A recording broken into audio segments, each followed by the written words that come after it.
Hello, Namaskar. This is Firstpost and you're watching Vantage with me, Palki Sharma.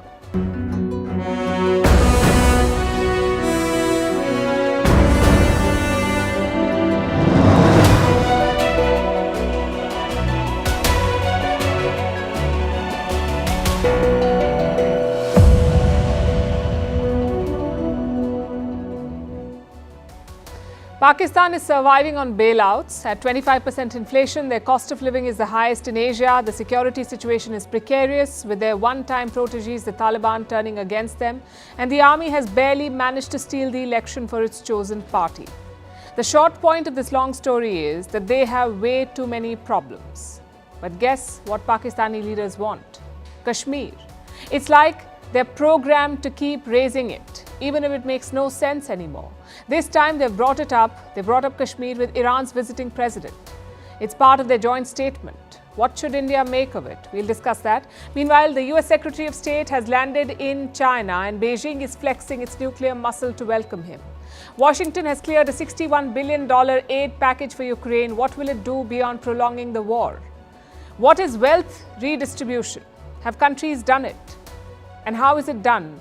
We'll try to make sense of the latest controversy in the Indian election, an exclusive interview with the president of the World Economic Forum, a status check of the civil war in Myanmar, also how American allies are Trump-proofing themselves, why South Korea is looking to ban iPhones, why non-compete clauses make no sense, how the pro-China leader of the Solomon Islands is on the back foot, and why India is getting its own system to determine shoe sizes. It's called BHER. All this and more coming up. The headlines first. In India, the Supreme Court says electronic voting machines or EVMs cannot be questioned on mere suspicion. It was hearing petitions seeking cross-verification of votes cast using EVMs with a paper audit. The top court has said that the poll body has cleared doubts over EVMs. Iran reduces its military footprint in Syria, withdrawing its forces from the southern part of the country. In recent months, a series of strikes have targeted its commanders in Syria. Tehran has blamed Israel for these attacks. The latest strike prompted Iran to launch its first ever direct attack on Israel. Russia arrests its deputy defense minister over corruption charges. It's a rare move by Moscow amid the offensive in Ukraine. Timur Ivanov is accused of taking bribes. The offense is punishable by a hefty fine or over a decade in prison. Mali's political parties appealed to the Supreme Court asking it to annul the junta's decision to ban them. Over 80 political parties had called for presidential election. In response, the junta had suspended all political activities. Since 2020, Mali has been under military rule. And Italy will now allow pro-life activists into abortion clinics. The decision has sparked outrage among the opposition. Pro-life groups can now have access to women considering abortions at state-funded clinics. In 1978, Italy had legalized abortion.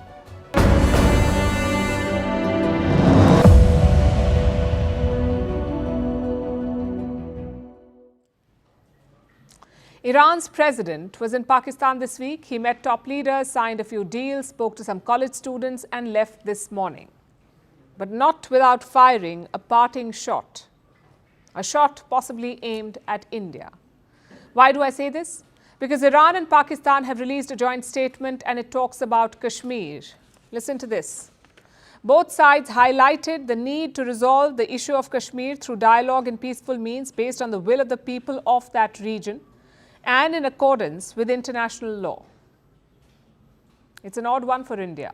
On Monday, President Ebrahim Raisi held a press conference with Pakistan's Prime Minister Shehbaz Sharif. Sharif spoke about Kashmir, Raisi did not. He steered clear of the issue. But in the joint statement, Kashmir is back. The question is, how should India see this? Are Pakistan and Iran getting closer, and if so, why? New Delhi has not reacted to the statement yet, but the terminology is noteworthy. There is no mention of dialogue with India. Instead, it talks about the will of the people of Kashmir. Does this signal a change in policy? On paper, maybe not.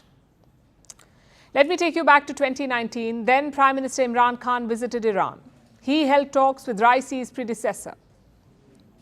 Look at the joint statement they issued in 2019. This is what it said. I'm quoting again. The two sides emphasized the need to resolve the issue of Jammu and Kashmir through dialogue and peaceful means based on the will of the people of that region and in accordance with the UN Security Council resolution. It's basically the same statement. No mention of India, no mention of direct dialogue. So Tehran can say our policy has not changed. But we can't look at statements in isolation. We must factor in other things like history and recent events. Iran's clerics have always taken Pakistan's side on Kashmir, even before the revolution. In 1965, Iran's first supreme leader gave a speech in Najaf. He called on all Muslims to unite.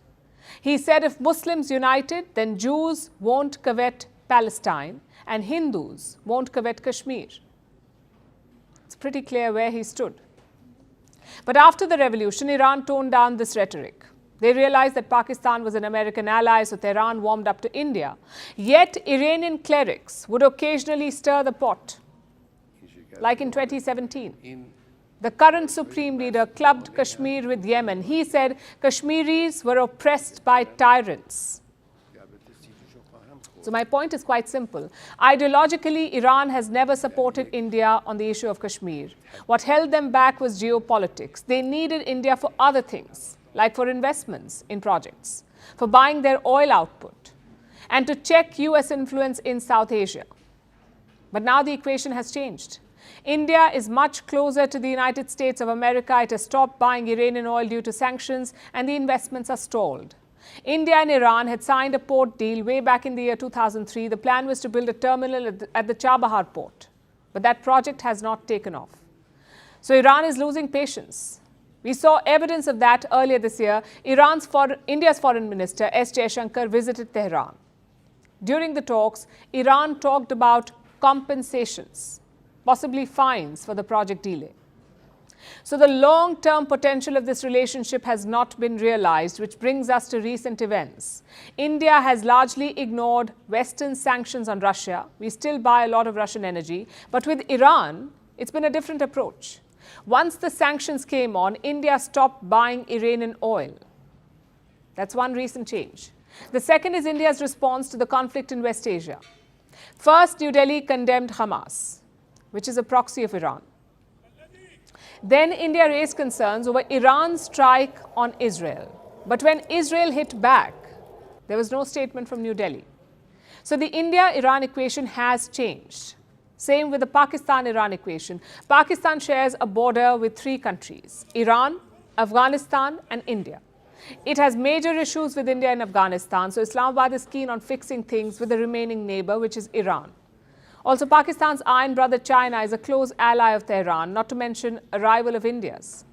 Now, all of this makes one thing quite clear. The geopolitical equation has changed. It is not the same as the 1990s or 2000s. The question is, are we looking at a possible realignment? I'm afraid it's too early to say, because one meeting and one joint statement changes nothing. But that's also no reason to ignore Iran. For decades, New Delhi has balanced this relationship well. You had great ties with Arab nations. You also had great ties with Iran, something very few countries have managed. And that gives India strategic depth in West Asia. It's important to preserve and build that. Speaking of strategic depth, the US is struggling on this front when it comes to China. So they've dispatched their latest emissary to manage ties. Secretary of State Antony Blinken, he's visiting China this week. It's a 3-day trip. It has 2 stops, Beijing and Shanghai. He may have a meeting with President Xi Jinping, although it won't be a pleasant conversation because China is ready with a long list of complaints, and it starts with Taiwan. Listen to this. We resolutely oppose it. We urge the United States to take concrete actions to honor its commitment and to not support Taiwan's independence and to stop arming Taiwan in any way. What is China protesting about? A spending bill that US lawmakers have passed. It was passed just before Blinken landed in China. And what does the bill say? The US is giving military aid to Taiwan, $8 billion of it. Obviously, Beijing does not like that. Then there is TikTok, the Chinese app. Washington may ban it. And they're also threatening to sanction Chinese banks over their business ties with Russia. So a lot of flashpoints. Blinken is set to face the proverbial firing squad. China's tone is combative and aggressive. 2 days ago, before Blinken's arrival, they released this video. The Chinese released the video showing off their nuclear power. This video features a Chinese nuclear submarine firing a ballistic missile on the high seas.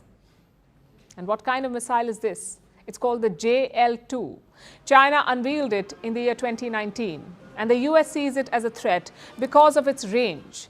If deployed at the right location in the Pacific, this Chinese missile can target the US. It can target the entire western half of America, including high-profile targets like Hawaii and Alaska.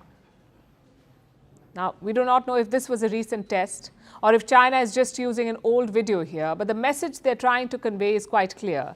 China is reminding America about its strike capabilities. Blinken may have seen this coming because earlier this week, he had a message of his own. When it comes to Russia's defense industrial base, the primary contributor in this moment to that is China. We see China sharing machine tools, semiconductors, other dual-use items that have helped Russia rebuild the defense industrial base that... You see the argument that he's putting forth. China is helping Russia fight the war in Ukraine, and that is America's charge. And he plans to bring it up during this visit. What else is on the agenda? China's military activities, particularly the drills near Taiwan and the South China Sea. Blinken plans to raise both issues when he meets his counterpart Wang Yi on Friday. Reports say this meeting could last for up to 6 hours. And in the run-up to the meeting, both sides are talking at each other, so do not expect a positive outcome, let alone a breakthrough, which has been the case for the better part of the last 3 years, because for any diplomatic initiative to succeed, you need some common ground. But when it comes to the US and China, there is little that they agree on. On key issues, they have major differences. In the Indo-Pacific, for example, the US and China are on opposite sides. On trade, China accuses America of slapping restrictions, while America complains about Chinese oversupply. And this is impacting the overall relationship. Let me show you a survey that came out last year. It featured American companies. They were asked about US-China ties. 46% of these companies said the relationship will deteriorate. And they were right. American investments in China are shrinking. And there's little to suggest that things will look up anytime soon, especially with the US presidential election approaching. There's going to be more rhetoric and hardening of positions to suit political purposes. Both Democrats and Republicans want to look tough on China. Biden faces a difficult rematch against Donald Trump, and Trump is a known China hawk. Biden cannot afford to look soft or appease China at this stage, so expect more tough talk. The US president likes to say that America and China are competing with each other. But from the looks of it, the competition has turned into confrontation, and no side can afford to pull their punches now.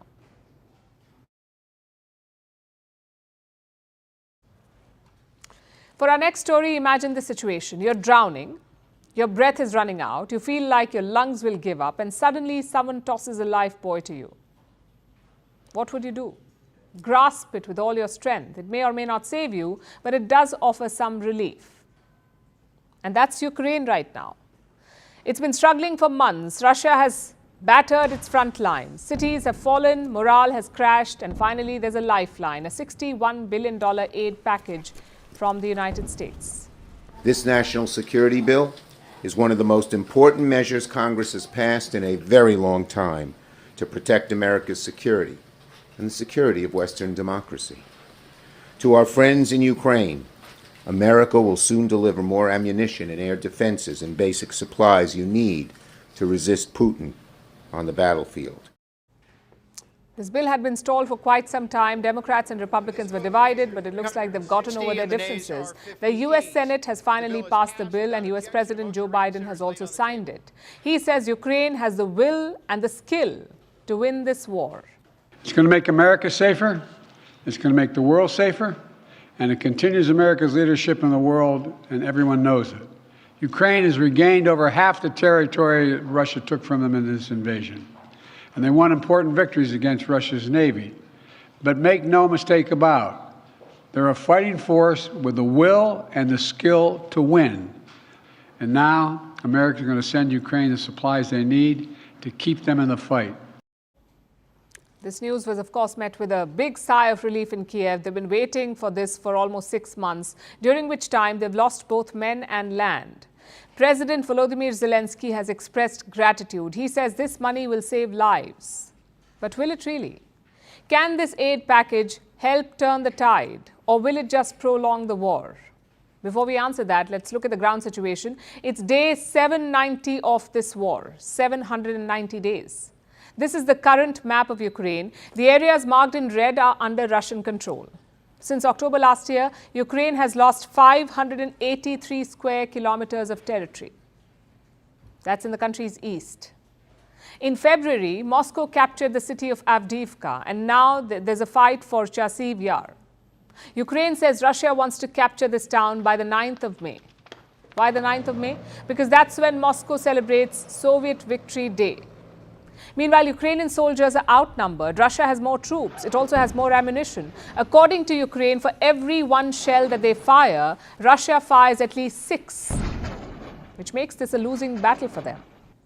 So will this American aid make a meaningful difference for Ukraine? Now, Biden has signed the bill. The Pentagon is going to need a few days. It has some supplies in storage sites in Europe, like artillery shells. Those will be mobilized first. But what Kiev really wants are air defense systems. They want long-range missiles to challenge Russian air superiority and slow the advance of troops. And all of this also comes with added pressure. I left a message for President Zelensky tonight. He had called me the other day and said, okay, we got it done. Now go win the fight.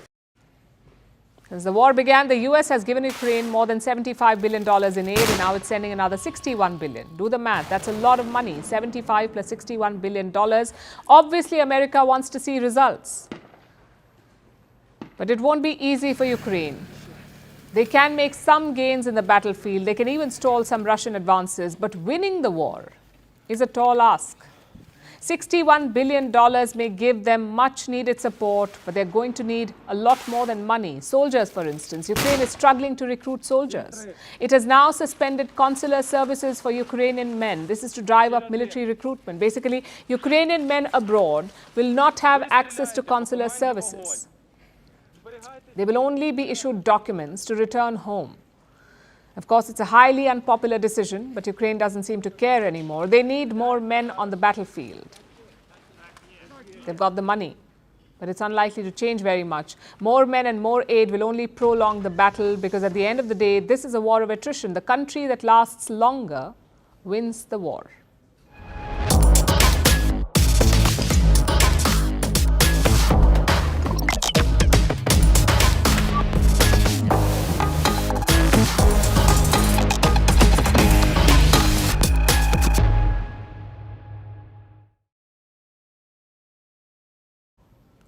India's election has a new flashpoint: wealth redistribution. Looks like everyone is talking about it. The Prime Minister, opposition leaders, and political commentators. It all started with Prime Minister Modi's comments last weekend. He said the Congress party would snatch away people's land and gold if elected, sort of like a Robin Hood scheme. Take from the rich and give to the poor. So obviously, there's a lot of confusion and fear, and the Congress party has not helped its case. One of their leaders, Sam Pitroda, waded into the controversy. He suggested that inheritance tax could be a good way to distribute wealth. Listen to this. Let me tell you, in America, there is an inheritance tax. So if, let's say, one has $100 million worth of wealth, and when he dies, he can only transfer probably 45% to his children. 55% is grabbed by government. Now, that's an interesting law. Interesting indeed. It hasn't helped them. What exactly is this inheritance tax? It is not levied across the US. Only 6 American states have this particular tax. Say your relative dies and you inherit their assets. You must pay a tax on it. The rate may vary from state to state. It's just 1% in some states, but it can go up to 20% in others. Even India had a version of this tax. It was called the estate duty. But in 1985, the government of India abolished it. The idea was to simplify taxes. Now, the Congress party says it is not looking to reintroduce this tax. Even Sam Pitroda has walked back on his statement. But the damage has been done. The BJP has latched onto these remarks and the Prime Minister is leading the charge. अब कांग्रेस का कहना है कि वो inheritance tax लगाएगी, माता पिता से मिलने वाली विरासत पर भी टैक्स लगाएगी। कांग्रेस का मंत्र है कांग्रेस की लूट, जिंदगी के साथ भी और जिंदगी के बाद भी। Forget inheritance tax. Let's focus on wealth redistribution, specifically on 4 questions. Why is it done? Have other countries done it? Does it actually help? And what is the Congress party's plan? Now, the why is pretty simple. Wealth is redistributed to address inequalities. India is among the most unequal countries in the world. The top 1% of the population in India holds 40% of the wealth, 40. 1% holds 40% of the wealth. So the goal is to bridge that gap, to spread the wealth more equitably. Which brings us to the next question. How have countries actually done this? Well, some have taken the extreme route, like the Soviet Union. After the revolution of 1917, rich people became enemy number 1 in Soviet Russia. They lost their homes, land and money. Some of them also lost their lives. The Soviets took over most private land and enterprises, and China tried something similar.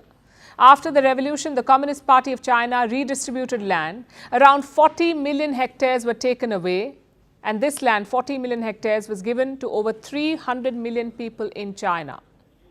In fact, even India has tried this out. After independence, landlords dominated rural India. They owned most of the land. The people who cultivated this land had no rights. So the government introduced land reforms. Limits were placed on how much land a person or family could own, and the excess was redistributed. But those were different times. The society and the economy had a colonial legacy. Today, redistribution happens very differently. It happens mainly via taxes. In the US, for instance, there is a chorus to tax the super rich. That's actually a form of redistribution. Take more money from the rich, give it indirectly to people who need it, maybe through subsidies or loan waivers. And here in India, we have a system of progressive taxes. More income equals more taxes. Again, this is redistribution, but on a small scale. Countries in the Nordic have perfected this. They have among the highest tax rates in the world. They also have the least inequality, the Nordic countries. Which brings us to the third question. Does it actually work? Well, economists are divided. Some say billionaires should pay more. India had just 1 billionaire in 1991. It had more than 162 billionaires in 2022. So the argument is the super rich should pay more taxes. But others disagree. They say more taxes discourage growth. The super rich may ask, what's the point of investing money? If you make more profits, you will pay more tax. Meaning, there is no incentive to invest. The question is, which side is right? Honestly, it's hard to say. A balance between the two would be ideal, and that's our final question. What is the Congress party's plan really? There is not much clarity yet. Party leader Rahul Gandhi outlined this idea first. He said the Congress party will do a nationwide financial survey. For what? What will that survey find? How much wealth each family or group has. And based on this, assets will be distributed. Now you can see why this is confusing. It may not mean snatching away someone's gold or land, but it does raise questions. Where will this wealth come from? Is it a reference to government subsidies, or unused government land, or public resources, or income tax? Only a thorough clarification can settle this controversy.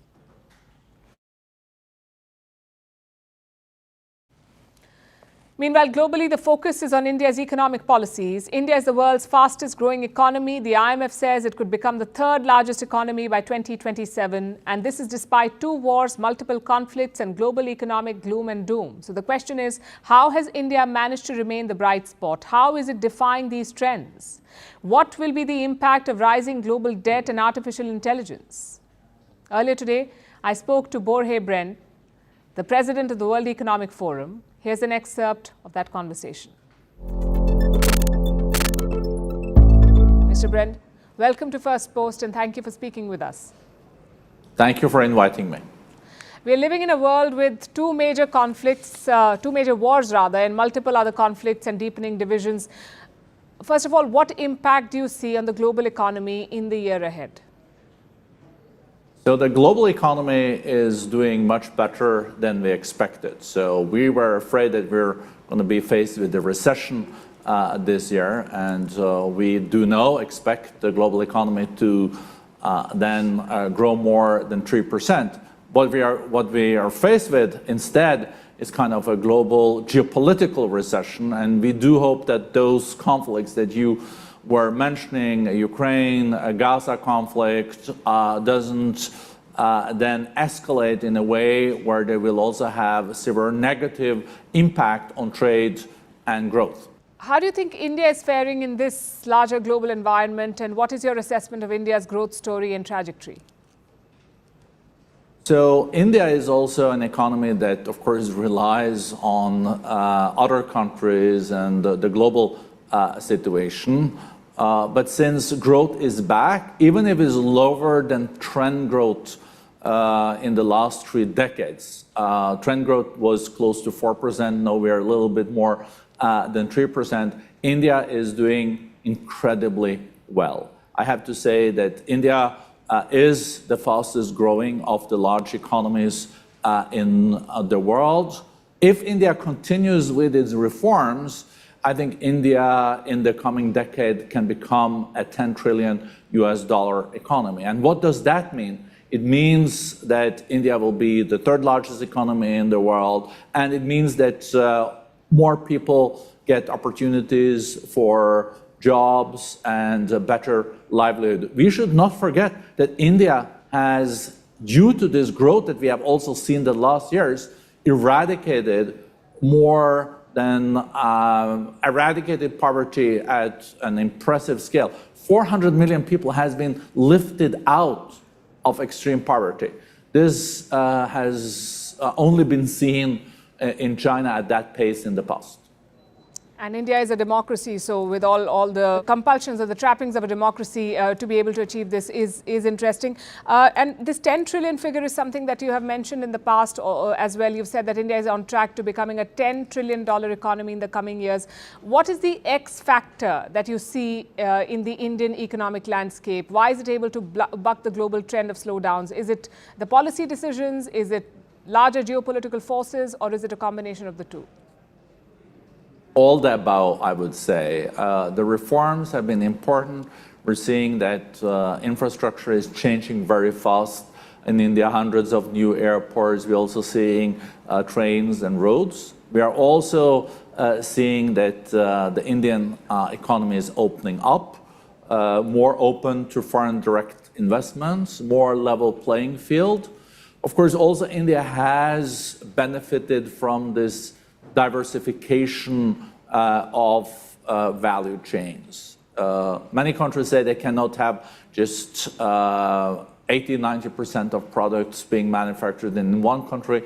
And you also have this so-called friendshoring that India is benefiting from, especially, I think, the largest economy in the world, the US, also are now increasing manufacturing coming from India. Just look at Apple. There's not a lot of Apple iPhones produced in India just a few years ago, and now it's like 25% of their production. And I would also add that we're seeing stronger growth in services and the digital economy than the traditional manufacturing. And India is stronger on services and digital. So also the fact that India has quite digitally literate population, especially the young, is working in its interest. And also, of course, this digital ID was important in this broader context. So from a policy perspective, what would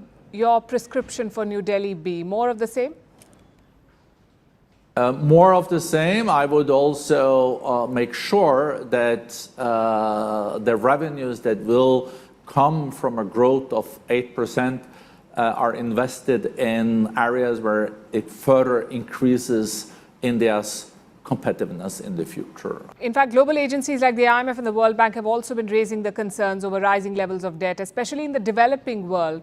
What sort of risk do you think this unsustainable debt poses to the global economy? The problem is that when the growth is pretty low, to go into an austerity situation now would also not be a good thing, because we still have to support growth. But the interest rates are also high because of the inflationary pressure that is there. A lot of this debt was taken and committed in a situation where there were zero interest. And when you now have 4% interest, interest rates has now become the largest budget cost in many developing countries.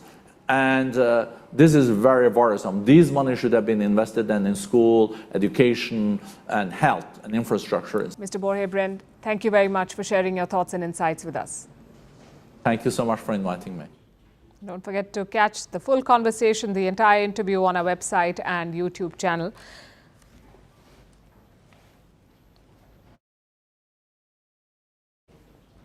For the moment, we'll talk about Donald Trump. He's contesting the presidential election on a Republican ticket, it's all but certain. So before this time next year, he could be back in the White House. And the very prospect has left US allies spooked. They're not waiting for the election or the results. They're Trump-proofing themselves. What does that mean? They're working on contingency plans. Some of them are trying to woo Republicans and the inner circle of Donald Trump. Others are resorting to legislative measures just to counter Trump's unpredictable policy changes. But will these preparations help in managing a Trump White House? Our next report tells you. There's a famous photograph from 2018. It features Donald Trump with top world leaders. There's Angela Merkel and Emmanuel Macron staring down Trump. Shinzo Abe was there too, standing with his folded hands with a resigned look on his face. For many observers, this picture still serves as a reminder of the challenging and turbulent Trump years, which were marked by difficult negotiations and frustration among world leaders over Trump's America First policies. In 2019, a hot mic moment captured how some leaders felt about engaging with Trump.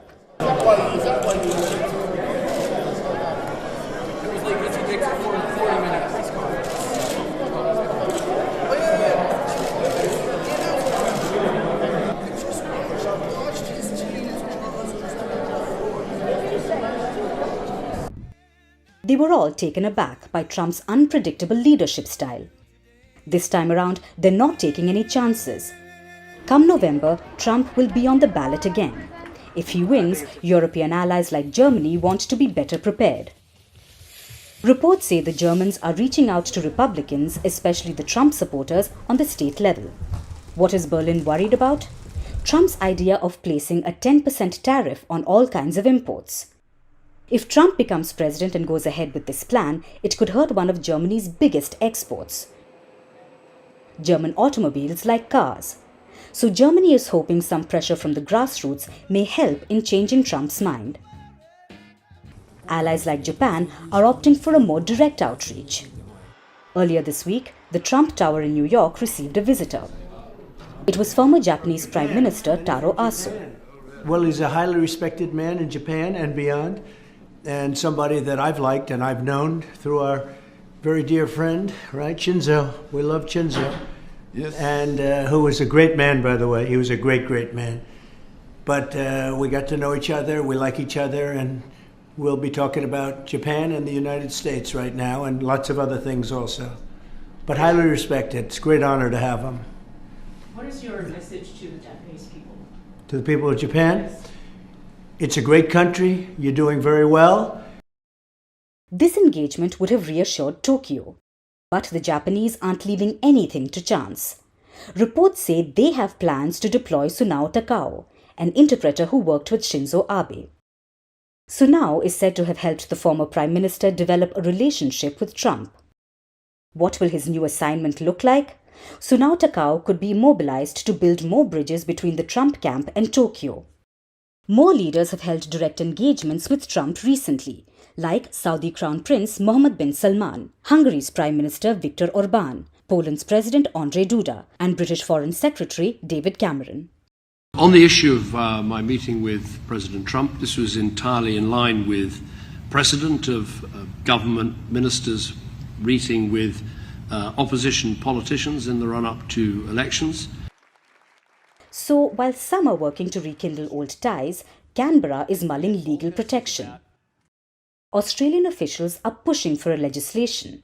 It could legally guarantee AUKUS, Australia's military alliance with the UK and the US. Trump's victory in 2016 had come as a shock to many. But this time, American allies around the world seem to have begun their homework, even though Trump is still just a presumptive nominee.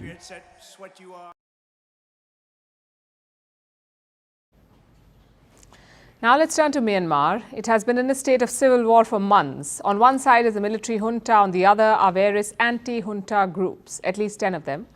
They have various motivations and allegiances, but one thing in common. They all want to defeat Myanmar's military junta. And today they faced a setback. The junta secured a small victory. They recaptured a town they had recently lost. It's called Myawaddy, located at the Myanmar-Thailand border. It's a crucial trade hub, this town, connecting Thailand to southern Myanmar. Myawaddy was captured by anti-junta forces on the 10th of April by a group called the Karen National Liberation Army. Now, this is one of the 10-odd anti-junta factions. But now this group has been forced to retreat. So does this mean that the junta is winning? Will they solidify their grip on the country? Not really, because when you look at the big picture, this looks like a small win. Let me explain.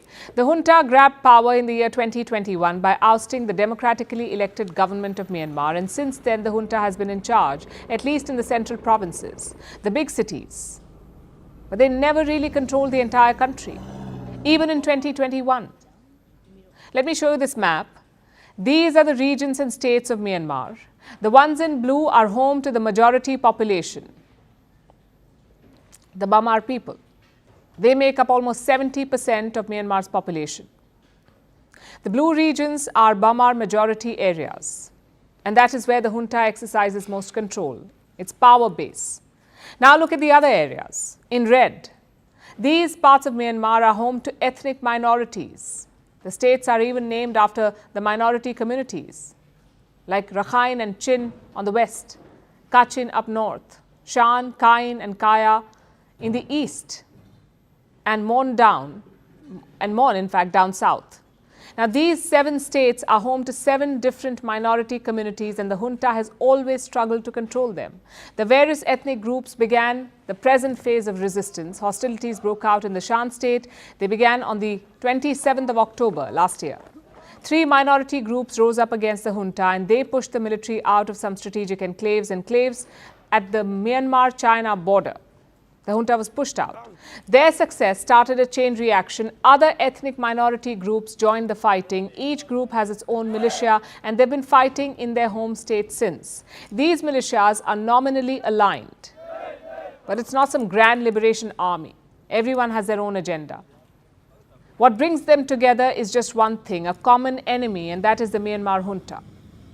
Now, since the fighting began in October, the junta has been facing enemies on all sides, in all these ethnically diverse states. But that's not all. They're also being challenged in the Bamar heartland. Inside their power base, they're facing challenges not by minorities, but by the majority Bamar people. People who want a return of democracy, forces aligned with the previous government. They call themselves the People's Defense Force.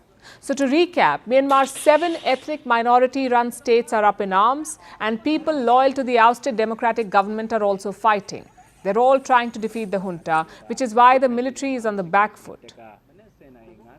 Which is also why recapturing one town, however important, is just a small victory. The junta is still surrounded. A victory on one side is usually followed by a loss on the other, which happened today as well. The junta lost another outpost in the north, in the Kachin state. So they're being pushed back into their strongholds. They've lost control of the border regions. And that is the present situation. That is the big picture in Myanmar. The question is, what happens next? Where does Myanmar go from here? The ethnic minority states are in disarray. About 3 million people have been displaced because of the fighting. Thousands have fled to neighboring countries. Those left behind live in makeshift camps with no proper food, health care or educational services. If the junta wins, will it look after all these people? Will it protect the Bamar people who fought against it? If not, then Myanmar's future looks bleak, like a never-ending cycle of revenge.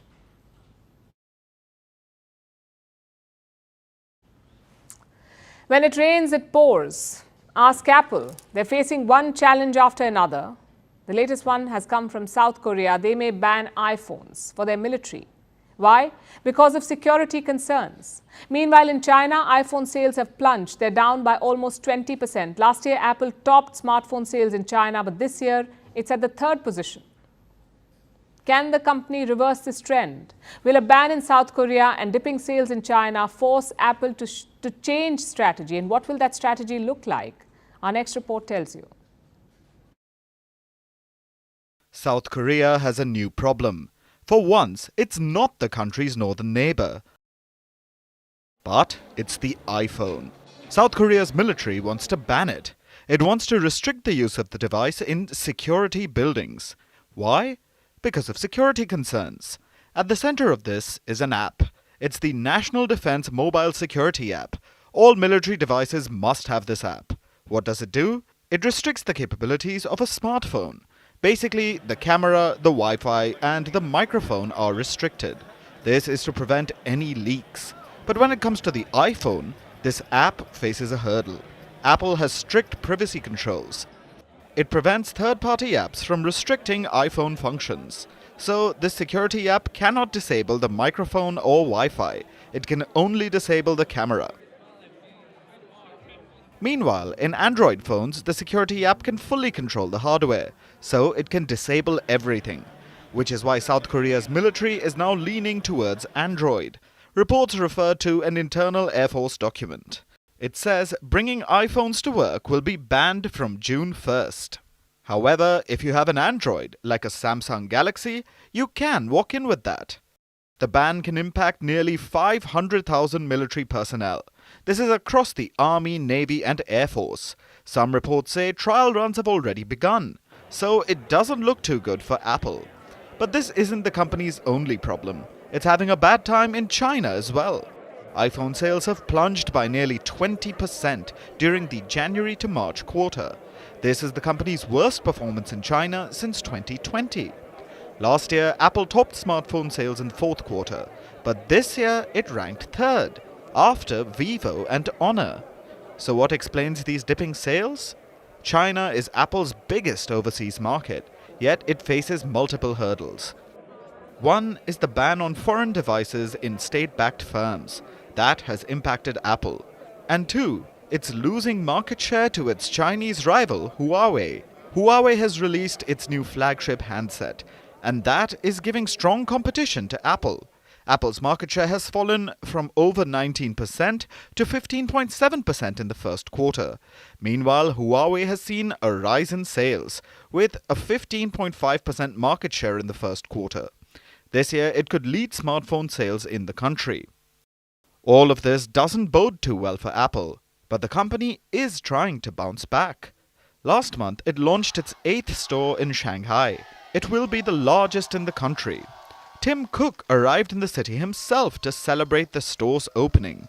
So clearly, the company is pushing hard. But Apple is yet to figure out a way to skirt around bans in state-backed and military devices.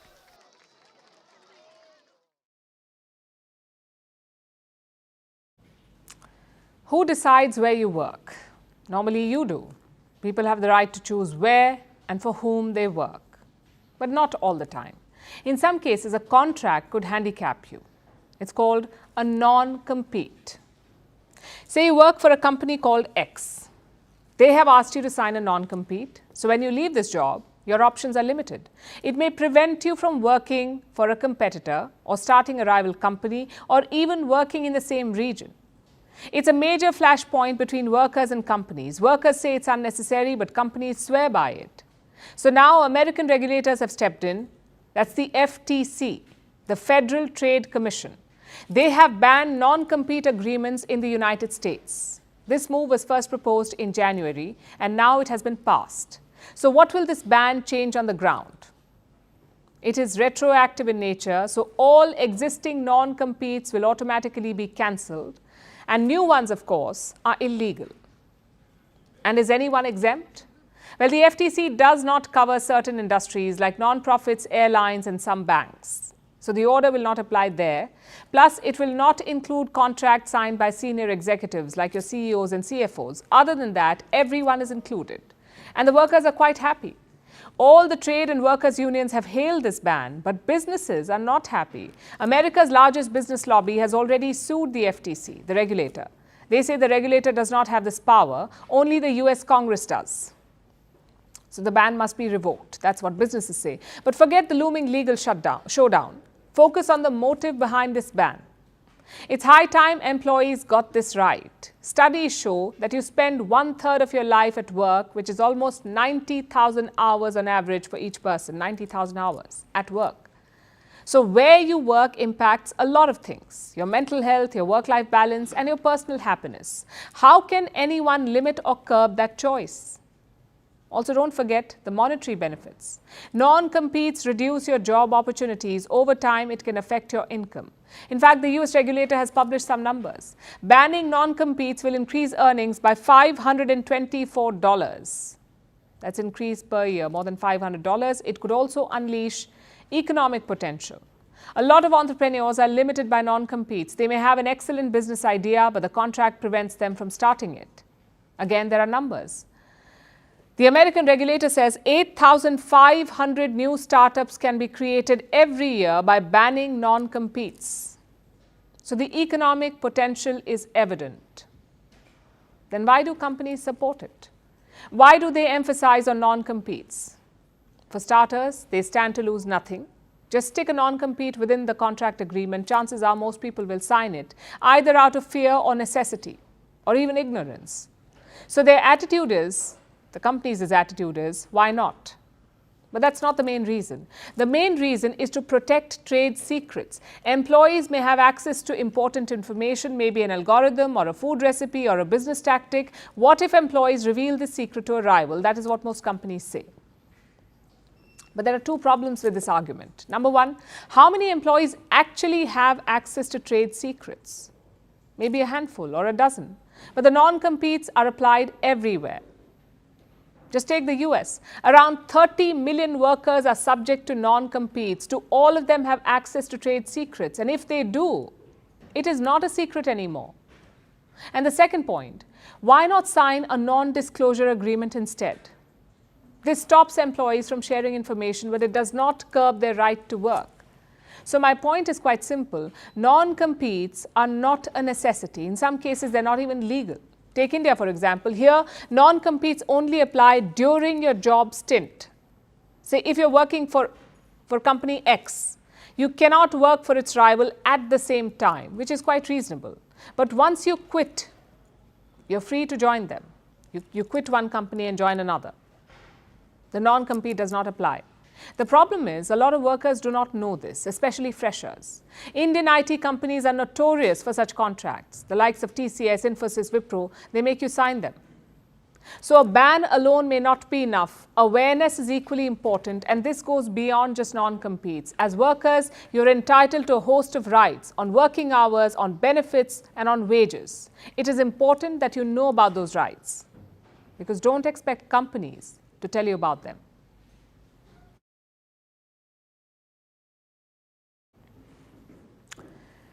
Now, speaking of competition, let's look at geopolitical contests, fights for influence in a remote battleground, the Solomon Islands.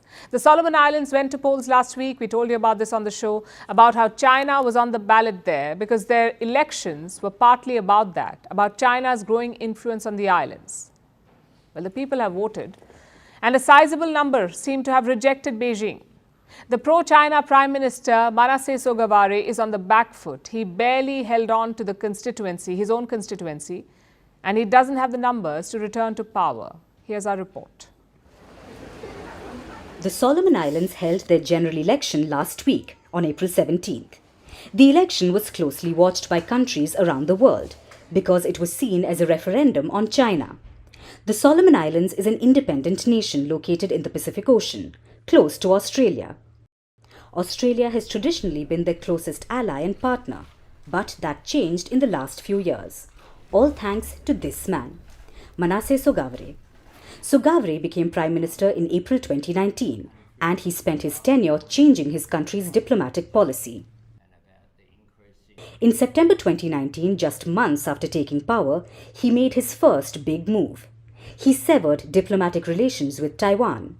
Instead, he chose to ally himself with Beijing. That's when China started making inroads in the Solomon Islands. It culminated with a security pact in 2022, a secret pact which gives China unknown levels of influence in the Solomon Islands. Last week's election was the first since this shift in policy, so it was seen as a litmus test. A test of China's and the pro-China Sogavare's popularity. The result has been a mixed bag. Sogavare has not returned as Prime Minister. Well, not yet anyway. His party didn't win enough seats for that. In fact, he barely retained his own constituency. That too by the narrowest of margins. These are Sogavare's own words. He said this in an interview with a local news outlet. But despite the close call, Sogavare is defiant. He says the result is a blow to the West, which means it's also a victory for his backers in Beijing. It seems China avoided an embarrassing defeat in the Solomon Islands. Their candidate has narrowly survived the election. And even though he didn't manage a clear win, Sogavare didn't exactly lose the election either. Sogavare leads the Ownership, Unity and Responsibility Party, shortened as the Our Party. It has emerged as the single largest party after the polls. It won 15 of the country's 50 parliamentary seats, well short of the 26 needed for a majority. But more than the competition. The major opposition coalition won just 12 seats. Everyone else was in single digits, which means Sogavare is the closest to forming a government, provided he can cobble together his own coalition. And this brings us to a prominent factor in the politics of the Solomon Islands. Independent candidates. 11 independents won during these elections. That means 11 seats are up for grabs. These independents will be wooed and cajoled by the bigger parties. Any of them could become a kingmaker or maybe even a king. After all, Sogavare won his last prime ministership that way. He was an independent who was chosen to become the prime minister. Only after that did he form the OUR party. So don't be surprised if something similar happens again. But it's still a long shot. Sogavare doesn't seem keen on giving up power. He has announced that he still runs the security apparatus of the island nation. Sogavare says that until a successor is chosen, he is very much in charge. He has the power of the government behind him. He also has China's backing. Horse trading is common in the Solomon Islands, which means Sogavare might just return. But even if he does, his position has been weakened. The people of the Solomon Islands have shown that they are wary of him and, by extension, wary of China.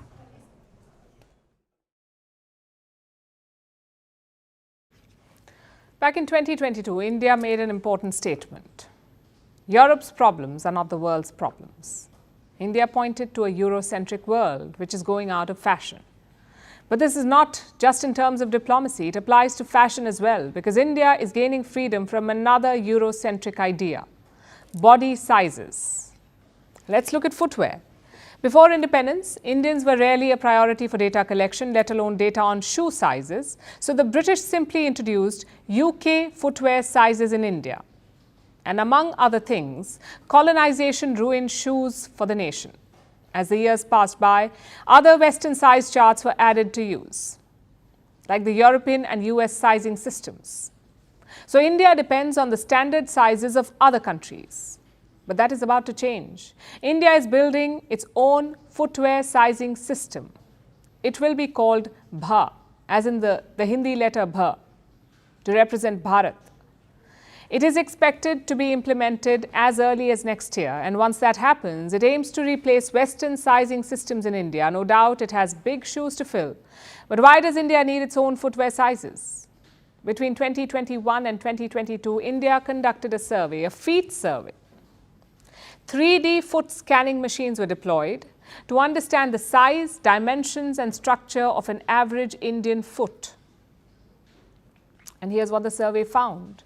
Indian feet are wider than that of Europeans or Americans, so footwear based on their sizes is narrow in shape. And Indians have to wear a bigger size, meaning the shoes are ill-fitted, which is both uncomfortable and can also lead to problems, like restricted blood flow or body pain. As for the elderly or people with health problems like diabetes, it is not just an inconvenience, it can also cause potential injuries. Now, with this survey, India has gotten its foot in the door. It has the data. The next step is developing the sizing system. And once that happens, it is expected to give 85% Indians well-fitted footwear. Now, this is good news for both customers and manufacturers. India is the world's most populous nation. An average Indian owns 1.5 pairs of shoes.